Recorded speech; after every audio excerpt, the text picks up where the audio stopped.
Hey guys, welcome back to the WODdoc Project 365, episode 396.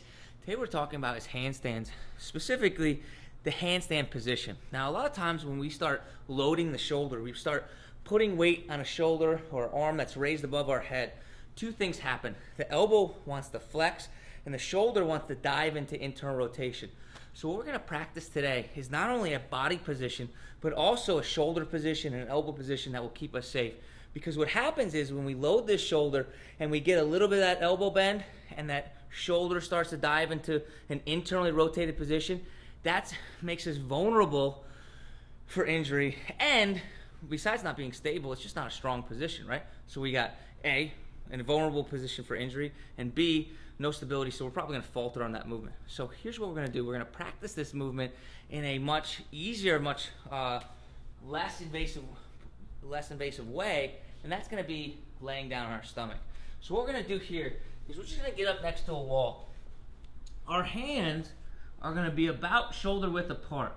I'm going to have active fingers onto the wall. My feet, my knees, my butt, my torso are all taut, meaning that I have a little bit of muscle contraction in all of them. I'm going to be basically like a plank, okay? And what you'll see here is just by pushing just a little bit, you can see my body get pressed away from the wall, okay? So what the drill is for us today is we're going to go ahead, keep active fingers on the wall, body's going to stay nice and tight, feet are going to be pressed together. We're going to press away from the wall. At the same time, we're going to press our elbows down towards the ground. That's going to enhance that external rotated position of the shoulder, and at the same time as we push away, that's going to kind of really isolate that elbow flexion. So we have full shoulder flexion here, full elbow flexion, and we're kind of really working on that external rotated torque. So it looks just like this. The position is pretty simple.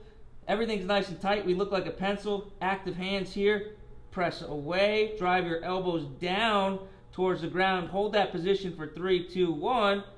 Relax. Press away. Drive the elbows down towards the ground. Hold that position for 3, 2, 1, and relax. So what you're going to notice there is I'm able to practice the same position that I would be as if I was inverted, okay? However, in a much less invasive position. If I do that, if I get the proprioceptive awareness of that, now when I start inverting, even if I'm doing it with a partner, holding it with friends, either way, and my shoulder is better apt to be able to hold that position. Guys, I hope this helps you out, and until tomorrow, we're optimizing function to optimize performance.